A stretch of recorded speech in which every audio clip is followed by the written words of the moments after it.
Senja belum benar-benar turun ketika bus antar kota itu berhenti di pinggir jalan, tepat di depan gapura masuk desa Cikandang. Suasana khas desa mulai terasa, desir angin dari ladang dan deru motor tua yang sesekali melintas. Di antara debu jalan dan suara burung-burung pulang ke sarang, turunlah seorang pria berusia sekitar akhir 25, mengenakan ransel lusuh dan wajah letih.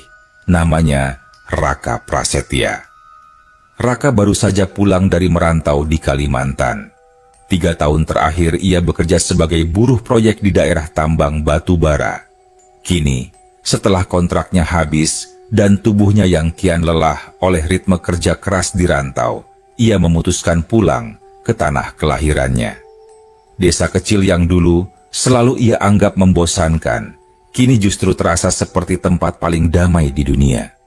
Rumah orang tuanya berdiri sederhana tak jauh dari jalan utama desa. Sebuah rumah kayu berdinding anyaman bambu dengan halaman yang masih penuh rerumputan. Ibunya, Bu Minah, menyambut Raka dengan peluk haru. Air mata tak tertahan melihat anak sulungnya akhirnya pulang. Ayahnya, Pak Darto, seorang pensiunan mandor kebun teh, hanya mengangguk pelan sambil menepuk-nepuk bahu Raka. Seperti lelaki desa kebanyakan, perasaan disembunyikan dalam diam. Hari-hari pertama Raka di kampung diisi dengan beristirahat. Ia membantu membersihkan halaman, memperbaiki atap dapur yang bocor, dan menemani ayahnya ke kebun belakang rumah. Beberapa tetangga datang menyapa, menanyakan kabar dan cerita selama merantau. Raka menjawab semua dengan senyum, meskipun di dalam hati ia masih bimbang. Apa yang akan ia lakukan selanjutnya? Sore itu, ketika langit mulai memerah, Raka duduk di balai bambu depan rumah, menikmati secangkir kopi hitam. Ia menatap jalan kecil yang membentang ke arah bukit, tempat masa kecilnya dulu dihabiskan bermain layangan, menangkap belalang, atau bersembunyi saat main petak umpet. Tiba-tiba terdengar suara motor mendekat. Seorang pria mengenakan jaket hitam, celana jeans belel, dan topi usang menghampiri. Wajahnya tampak familiar, bahkan sangat. Ia turun dari motornya sambil tersenyum lebar. "Raka, lo beneran pulang juga ya?" Raka berdiri setengah kaget. "Loh, Bayu? Bayu Pranata?" "Ya iyalah, siapa lagi yang sekarat tapi masih ganteng kayak gua?" Bayu tertawa keras, gaya bicaranya masih khas seperti dulu. Bayu adalah teman lama Raka sejak SMA. Mereka dulu sering nongkrong bareng di warung kopi dekat lapangan desa. Kadang juga ngeband bareng meski tak pernah tampil serius, tapi setelah lulus mereka jarang bertemu. Terakhir Raka dengar, Bayu kerja di bengkel las milik pamannya di kampung sebelah. "Aku dengar kamu udah nggak di kampung, Bay," kata Raka sambil berjabat tangan. Sempat keluar bentar, bantu-bantu di kota, tapi sekarang balik lagi. Aku lagi butuh tangan buat bantu kerjaan, Rak. "Kebetulan banget kamu udah pulang," jawab Bayu, matanya berbinar. "Apa tuh? Kerjaan apa?" tanya Raka, tertarik tapi belum sepenuhnya yakin. "Besok pagi, aku ajak kamu ke tempatnya. Tenang, halal, jelas, dan gak berat kok. Gajinya juga lumayan. Tapi kita ngomongnya jangan di sini. Nanti malah dipikir ngerecokin orang tua kamu." Bayu menepuk bahu Raka, lalu naik motornya kembali. "Besok pagi jam 7, aku jemput. Siap-siap." "Iya." Raka mengangguk, merasa antusias. Ini bisa jadi jalan keluar dari kegelisahannya soal masa depan. Tak terpikir olehnya bahwa ajakan itu akan membuka pintu ke dalam sesuatu yang tak bisa dijelaskan oleh akal sehat. Malam itu, Raka menceritakan pertemuannya kepada orang tuanya. Tapi ketika ia menyebut nama Bayu, Pak Darto dan Bu Minah hanya saling menatap sebentar, lalu merespons datar. "Bayu ya? Sepertinya banyak ya temanmu yang namanya Bayu," kata Pak Darto singkat. "Tak ada yang aneh," pikir Raka. Ia pun tidur nyenyak malam itu, tak tahu bahwa ada sesuatu yang tak beres dengan temannya itu. Besok pagi, jam 7, suara motor terdengar di depan rumah. Raka yang sudah siap keluar dengan semangat. Bayu sudah menunggu, mengenakan jaket hitam yang sama. Motornya masih bau oli dan berisik. Mereka pun melaju meninggalkan rumah, menyusuri jalan desa yang mulai ramai oleh petani dan anak-anak sekolah. Bayu membawanya ke arah bukit, lalu berbelok ke sebuah jalan tanah kecil yang belum pernah Raka lewati sebelumnya. Mereka melewati kebun kopi, bambu, dan akhirnya sampai di sebuah rumah tua di pinggir hutan kecil. Terlihat seperti bekas rumah singgah atau base camp proyek.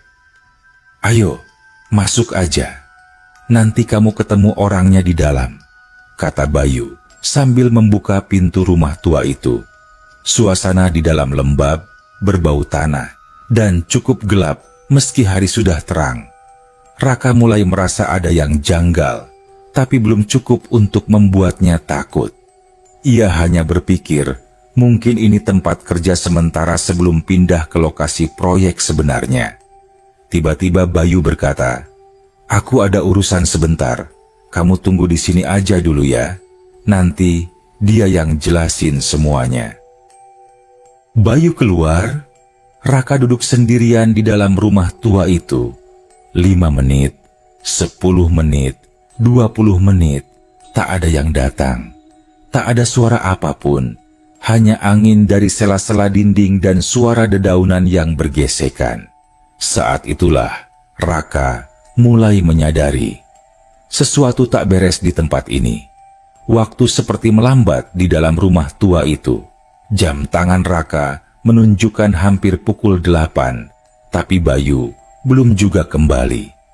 Cahaya matahari yang menyusup lewat celah-celah dinding papan tak banyak membantu mengusir rasa dingin yang tiba-tiba merambat dari lantai.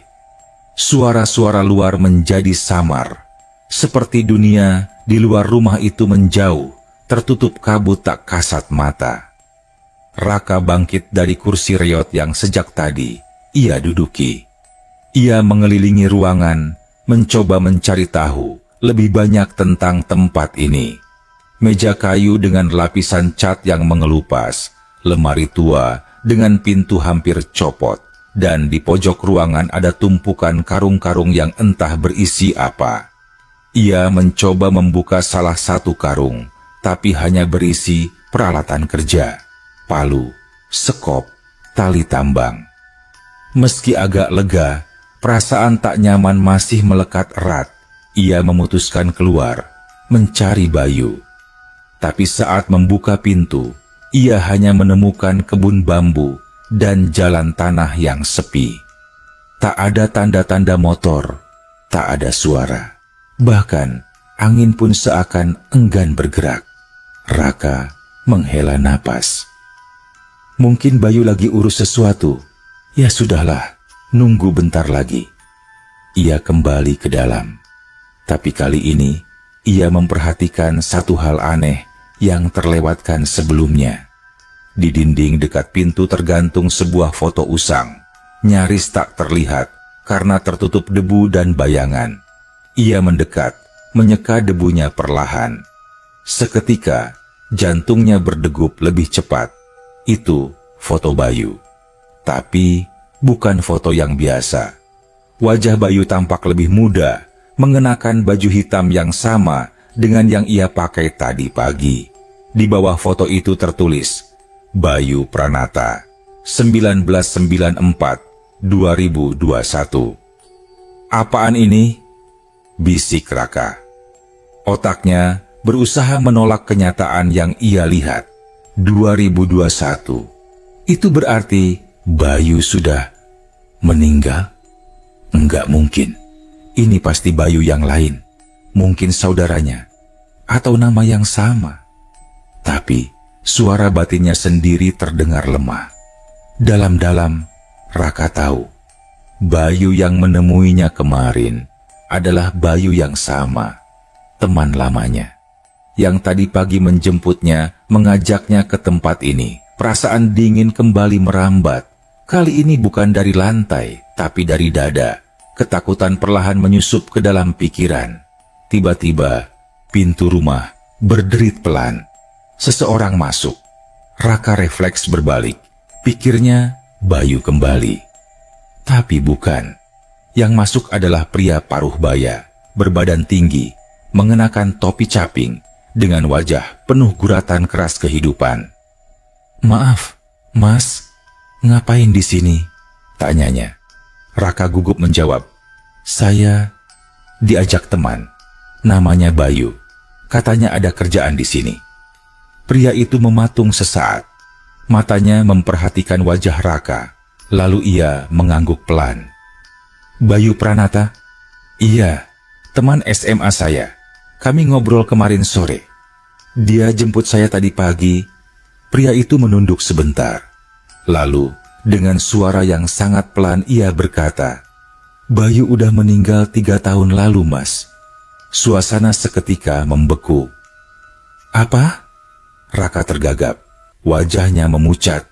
Dia kecelakaan kerja di lokasi pembangunan tower dekat sini. Waktu itu proyeknya belum resmi jalan, tapi dia dan beberapa orang nekat mulai duluan karena dikejar waktu. Ketiban rangka baja waktu hujan badai. Pria itu bicara pelan, seakan tak ingin suaranya menyakiti udara. Raka terdiam, tubuhnya lemas.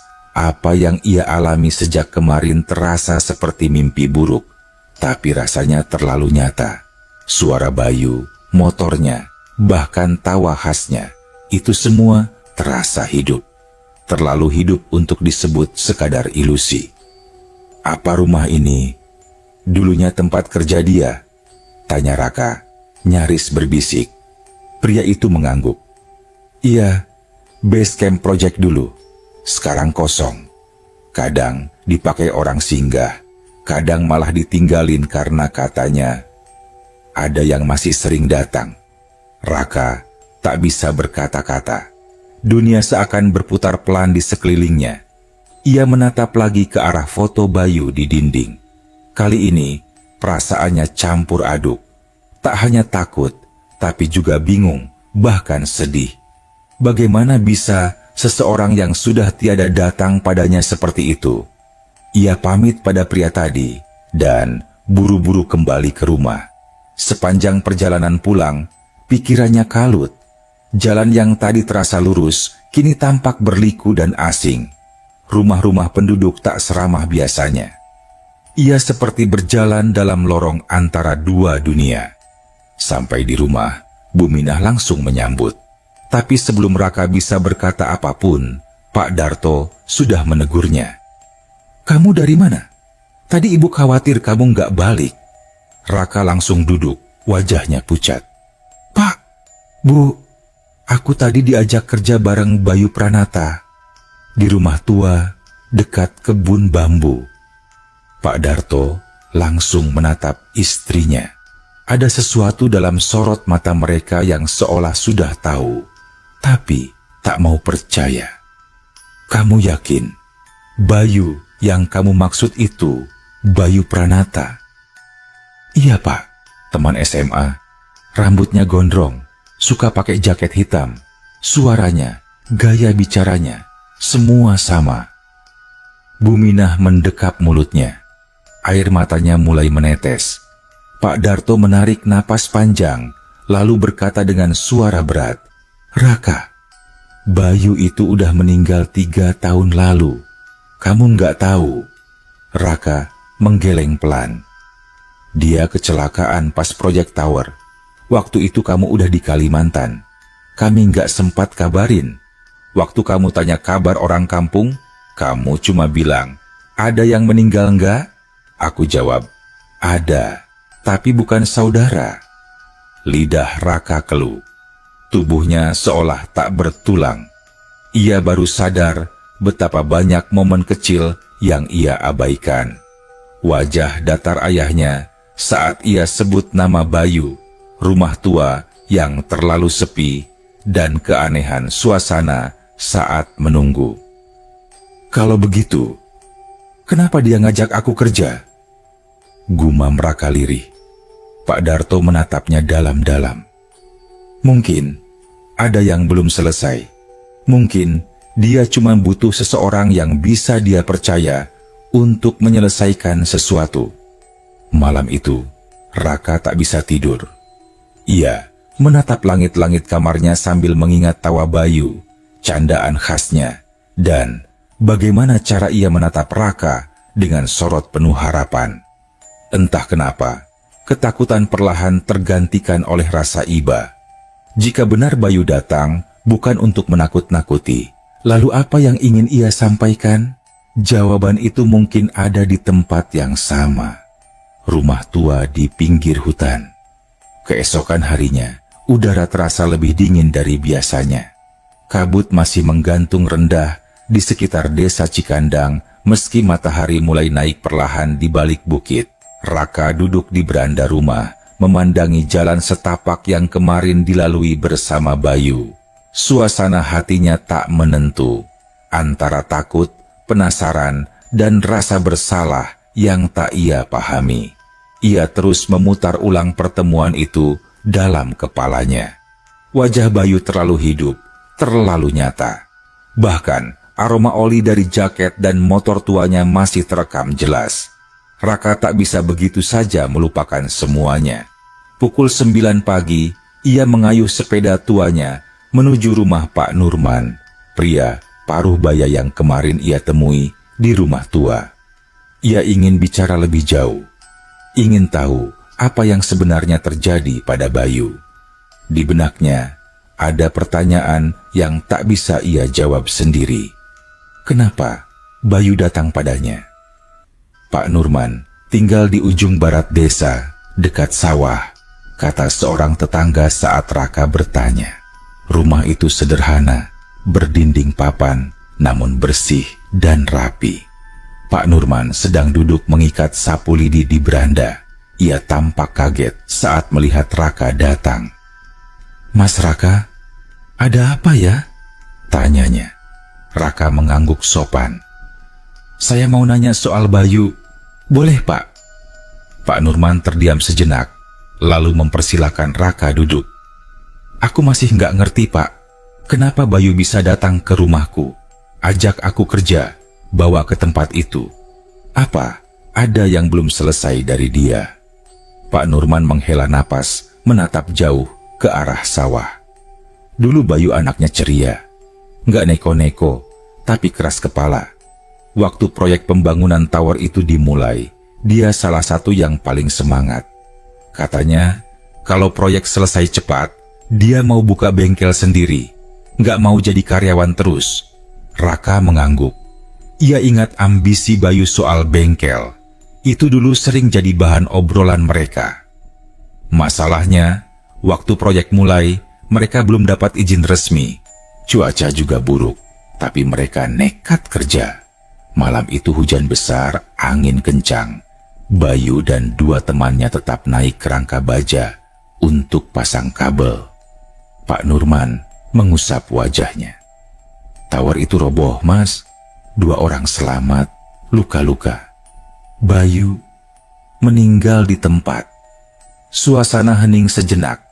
Angin dari sawah berdesir pelan, seolah ikut mengenang. Ada yang bilang, setelah kejadian itu, rumah tua yang jadi base camp kadang didatangi seseorang. Biasanya cuma suara langkah, motor, atau bayangan lewat. Tapi nggak ada yang diganggu. Hanya muncul begitu saja, seolah nunggu seseorang datang. Raka menelan ludah. "Menunggu siapa, Pak?" Pak Nurman menggeleng. "Nggak tahu, tapi mungkin kamu." Raka tertegun. "Kenapa saya?" "Entah, mungkin karena kamu teman dekatnya. Mungkin karena kamu orang terakhir yang dia percaya. Atau mungkin karena hanya kamu yang cukup berani datang ke tempat itu dan nggak lari." Siangnya, Raka memutuskan kembali ke rumah tua itu. Ia ingin tahu lebih banyak, mungkin mencari tanda, atau sekadar memenuhi apa yang dirasa sebagai panggilan batin. Tapi kali ini, ia membawa kunci Inggris, senter, dan segenggam bunga kenanga dari makam desa. Entah kenapa, itu terasa penting. Sesampainya di rumah tua, suasana tak banyak berubah. Tapi kini, Raka melihatnya dengan mata yang berbeda. Bukan hanya rumah kosong, ini adalah tempat terakhir Bayu menghabiskan waktunya. Ia masuk perlahan. Cahaya matahari menembus lubang-lubang atap dan dinding. Udara masih lembab, tapi tak lagi menakutkan. Raka berjalan ke belakang dan menemukan sebuah ruangan yang sebelumnya tertutup. Pintu kayunya reot, namun masih bisa dibuka. Di dalam, ada meja kerja dengan berbagai rancangan. Di antaranya, gambar sebuah bengkel sederhana. Tertulis dengan spidol hitam di atasnya. Rencana bengkel 2021. Target buka November. Raka menggigit bibir. Bulan November itu, tepat 2 minggu setelah tanggal kematian Bayu. Di pojok ruangan ada sebuah rak kecil. Raka membukanya dan menemukan helm proyek, sepatu safety, dan sebuah kotak kaleng. Di dalamnya ada kertas-kertas usang, sebagian kwitansi, sebagian catatan kecil tentang biaya pembangunan bengkel. Tapi yang paling menarik perhatian Raka adalah satu amplop coklat yang belum terbuka. Di luarnya tertulis, "Kalau aku nggak sempat, tolong terusin." Tak ada nama, tak ada siapa-siapa yang dituju. Raka membuka amplop itu. Isinya adalah blueprint kasar, desain bangunan sederhana, dan daftar alat-alat bengkel, beserta nomor kontak seseorang bernama Pak Haji Mahfud di kota sebelah. Ada juga catatan kecil. Pak Mahfud sudah janji bantu alat-alat kalau tempat sudah siap. Tinggal 1 langkah lagi. Raka terduduk. Kini semuanya terasa masuk akal. Bayu tidak datang hanya untuk menyapanya. Ia ingin menyampaikan sesuatu. Mungkin amanat, mungkin harapan terakhir. Hari berganti. Raka menyimpan semua dokumen itu dan mulai menyusun rencana. Ia tak bilang banyak kepada orang tuanya, hanya bahwa ia ingin mencoba buka bengkel kecil-kecilan. Pak Darto mendukung, Bu Minah menyuplai makan dan doa.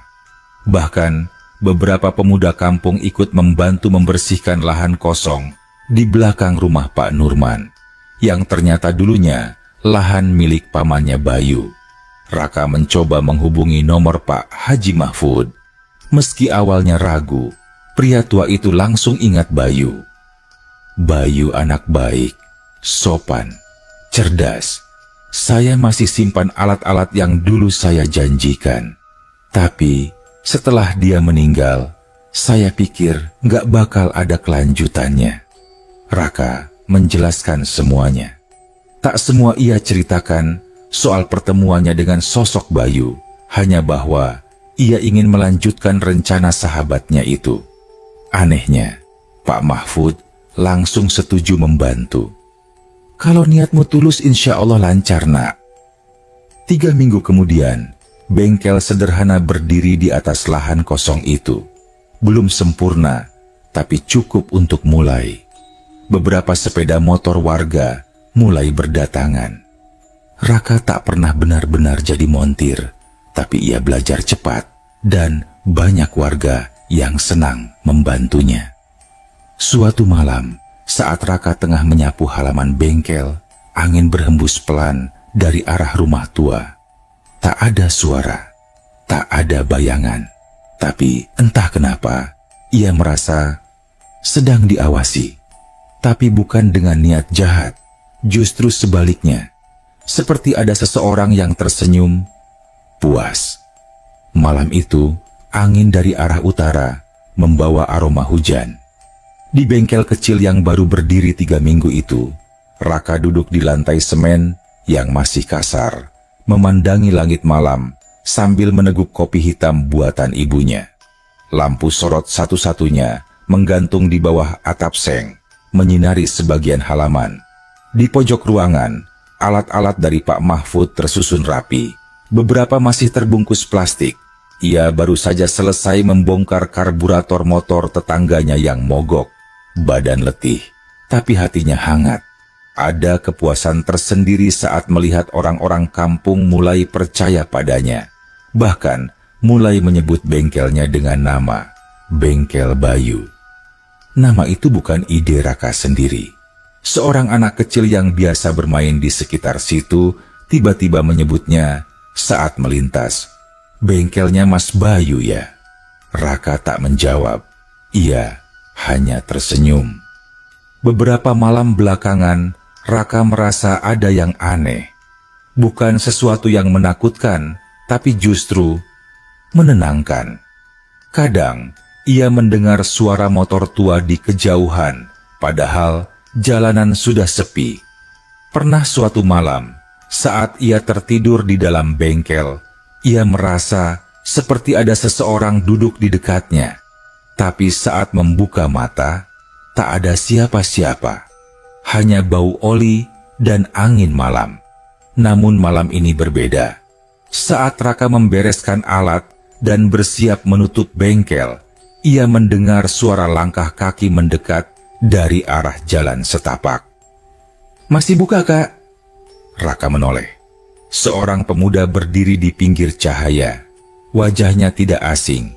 Rambut agak gondrong, jaket hitam pudar, dan senyum tipis yang sangat Raka kenal.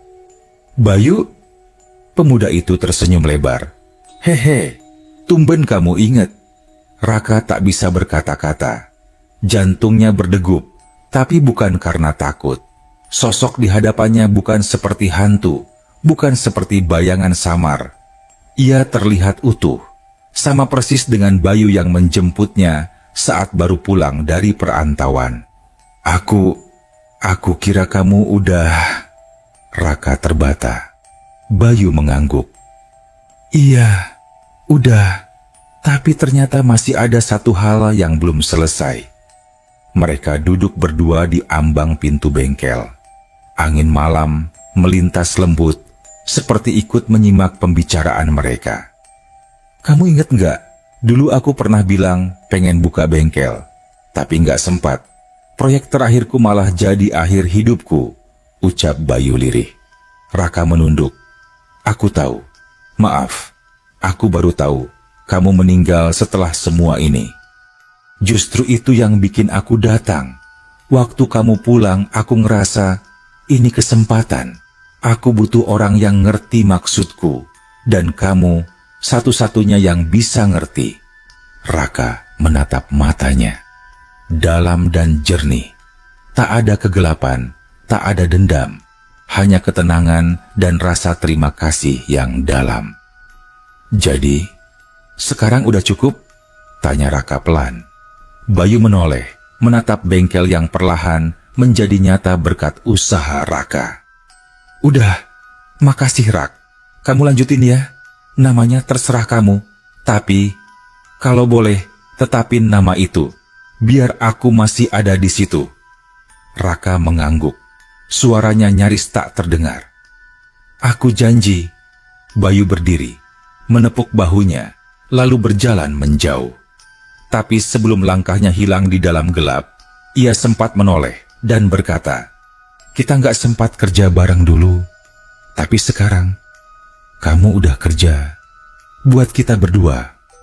Lalu ia menghilang, bukan dengan cara mistis yang mendadak, tapi seperti seseorang yang berjalan perlahan ke dalam kabut pagi, meninggalkan jejak samar dan damai. Keesokan harinya, Raka menambahkan papan kayu di depan bengkel. Dengan cat hitam dan tulisan tangan, ia menuliskan, "Bengkel Bayu N. Raka, servis motor dan ganti oli." Warga yang lewat tersenyum melihatnya. Mereka tak tahu seluruh kisah di balik nama itu. Tapi Raka tahu, dan bagi dirinya itu cukup.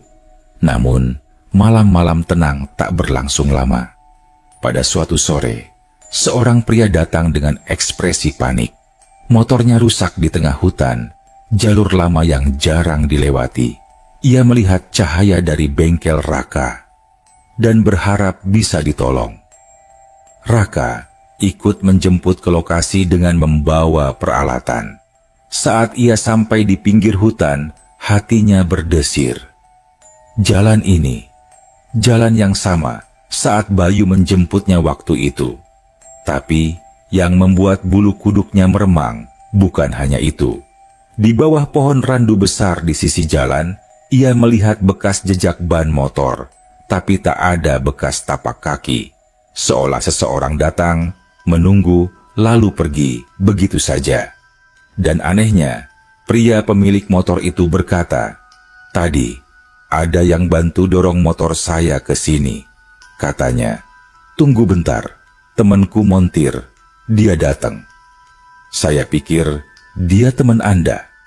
Raka hanya mengangguk, tak berkata apa-apa. Ia tahu siapa yang dimaksud.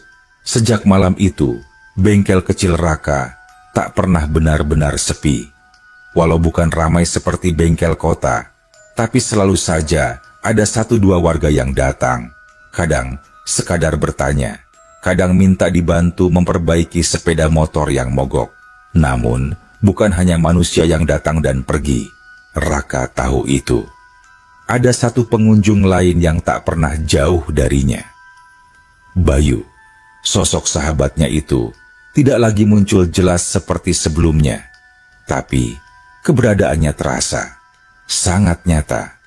Saat alat-alat bengkel yang sebelumnya diletakkan sembarangan mendadak sudah tersusun rapi di pagi hari. Atau ketika Raka lupa mengunci pintu bengkel dan pagi harinya mendapati pintu itu tertutup rapi dengan kunci tergantung di paku. Suatu pagi, Raka menemukan secarik kertas kecil di atas meja kerja. Tulisannya cepat dan miring, khas Bayu. Hanya satu kalimat, "Jangan lupa servis motor Bu Lestari hari ini, karbunya sudah soak." Padahal, Bu Lestari belum datang ke bengkel sama sekali. Tapi siangnya, benar saja, wanita paruh baya itu muncul, mengeluh motor matiknya berbet dan tidak bisa langsam. Saat Raka cek, karburatornya memang bermasalah. Waktu itu, Raka hanya tersenyum kecil. Ia tidak takut. Ia justru merasa ditemani, dibantu. Namun tidak semua orang memandang kejadian-kejadian itu dengan hati tenang. Desas-desus mulai beredar di kampung. Beberapa warga mulai berbisik tentang bengkel yang dijaga arwah, tentang Bayu yang masih kerja lembur dari alam sana. Bahkan ada yang terang-terangan menyarankan Raka untuk menutup bengkel dan memanggil Ustadz. Raka tidak marah. Ia mengerti ketakutan datang dari ketidaktahuan. Maka pada suatu malam Jumat, Raka mengundang beberapa warga, termasuk Pak RT, ke bengkel. Ia menyajikan teh hangat dan pisang goreng, dan dengan tenang menceritakan semuanya. Dari awal, ia pulang ke kampung, sampai saat Bayu menjemputnya, mengajaknya bekerja, dan bagaimana ia baru tahu bahwa Bayu sudah lama meninggal. Awalnya, semua terdiam. Tapi kemudian Pak RT menghela napas panjang. "Kalau itu yang terjadi, dan kalau kamu merasa ini bukan sesuatu yang membawa mudarat, ya, kita nggak bisa serta-merta melarang. Toh, nggak ada yang merasa diganggu." Pak Nurman yang juga hadir malam itu hanya tersenyum lirih. "Saya sudah tua, Mas Raka, tapi saya percaya orang yang punya niat baik, walau sudah nggak ada di dunia ini, kadang masih ingin menuntaskan urusannya." Yang mengejutkan, setelah malam itu justru makin banyak warga yang datang. Ada yang menawarkan bantu mengecat papan nama. Ada yang menyumbang meja bekas untuk ruang tunggu kecil. Seorang pemuda bahkan menawarkan desain logo sederhana bertuliskan Bengkel Bayu dan Raka, kerja, amanah, berkah. Waktu bergulir cepat. Raka mulai membiasakan diri bangun pagi, membuka bengkel, mencatat pemasukan dan pengeluaran di buku besar. Ia mulai belajar soal pajak usaha, izin, bahkan menjajaki kerjasama kecil dengan toko onderdil di kota. Tapi bukan itu saja yang ia pelajari. Ia belajar mengenali tanda, seperti suara motor malam-malam, bau oli di tempat yang tak seharusnya, atau angin dingin yang datang tanpa arah. Semua itu bukan untuk ditakuti, tapi untuk dihayati, dipahami. Dan kadang, saat bengkel sudah tutup dan Raka sedang menulis laporan harian, ia merasa ada yang berdiri di ambang pintu. Tak masuk, tak bersuara, hanya diam, menjaga. Hingga suatu malam, datanglah seorang lelaki asing ke bengkel. Wajahnya keras, kulit gelap, dan badannya kekar. Ia memperkenalkan diri sebagai Pak Gino, mandor proyek pembangunan pabrik di kota sebelah. Motornya rusak total setelah tergelincir di jalur proyek. Raka memperbaiki motornya semalaman. Saat selesai, Pak Gino berkata, "Kamu kerja sendiri di sini. Hebat. Di kota, jarang ada bengkel buka malam gini." Raka hanya tersenyum. Kadang dibantu teman, tapi sekarang dia udah tenang. Pak Gino mengerutkan dahi, namun tak bertanya lebih lanjut. Sebelum pergi, ia sempat berkata, "Kalau kamu tertarik kerjasama, aku butuh orang buat servis rutin alat-alat pabrik dan motor proyek. Gajinya lumayan." Raka tak langsung menjawab. Ia minta waktu pikir-pikir. Malam itu, ia tidur sambil merenung. Tawaran itu besar, bisa memperluas bengkel, membuka lapangan kerja untuk pemuda kampung. Tapi juga berarti, ia harus melepas sebagian waktu menjaga bengkel ini. Dan mungkin meninggalkan temannya. Malam itu, Raka bermimpi. Ia sedang duduk di depan bengkel, seperti biasa. Tapi, langit senja berwarna jingga keemasan, dan suasana terasa berbeda, hangat, damai. Dari ujung jalan, Bayu datang, masih dengan jaket hitam dan motor tuanya. Tapi kali ini, ia tak membawa alat kerja. Ia hanya berdiri, menatap bengkel, lalu menatap Raka. "Kamu udah bisa jalan sendiri, Rak." Raka menatap sahabatnya. "Kamu yakin?" Bayu mengangguk. "Yang penting niatnya masih sama. Kerja yang benar, jangan ninggalin amanah. Aku titip tempat ini dan orang-orangnya." Ia berbalik, berjalan menjauh. Tapi sebelum benar-benar pergi, ia sempat menoleh dan berkata, "Kalau nanti kamu butuh bantuin, ya tinggal panggil. Tapi jangan sering-sering, capek juga kerja dari alam sana." Disusul tawa khas Bayu yang hangat, ringan, lalu lenyap, bersamaan dengan cahaya senja yang meredup. Raka terbangun dengan air mata di pelupuk mata, tapi hatinya tenang. Ia tahu Bayu telah pamit dengan sebenar-benarnya. 2 bulan telah berlalu sejak malam mimpi itu. Raka kini benar-benar menjalani hari-hari sebagai pemilik bengkel yang mulai dikenal warga.